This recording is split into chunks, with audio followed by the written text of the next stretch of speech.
Hello, this is Carl's Mustang, and I not expect to do this video, but in the Mileage Point Exchange, they finally brought out the Dodge Charger Hellcat safe car, which you can clearly tell is a police car because red and blue lights, spotlights, and a push bumper. It's about 5,000 mileage points for this and the Toyota Crown. I'll do the Toyota Crown later. And now I guess we can go ahead and go out and track. Now I'm going to do a different style with this one. This is going to have, of course, at the beginning of the video, you notice there'll be no intro. And I'm going to be totally quiet during the run on the track. And then after I'm done with the run on the track, then I'll tell you what I think about the car. So see you guys out on the track. I did put a tune on it because honestly, it's a Hellcat. It don't handle very well. We kind of all know that. But it should handle a little bit better than a normal Hellcat. I'm not quite sure. Now time for me to go quiet.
It does handle a little better than a normal Hellcat. I noticed it was a little bit more tame than the normal Hellcat.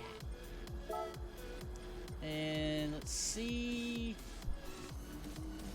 Oh, I guess I never drove the Hellcat on Willow Springs. But I noticed it was a little bit more tame than the normal Hellcat. So, well actually I did. It's that class. Let's see. 124. 125. I could have pushed it a little bit faster, but I just didn't want to, push it that fast yet. It handles a little bit better than a normal Hellcat, I will say that. And I definitely recommend getting it if you want a police car, a genuine looking police car. That's all I really have for today's video. And see you guys later in the next video. And again, Merry Christmas and Happy New Year.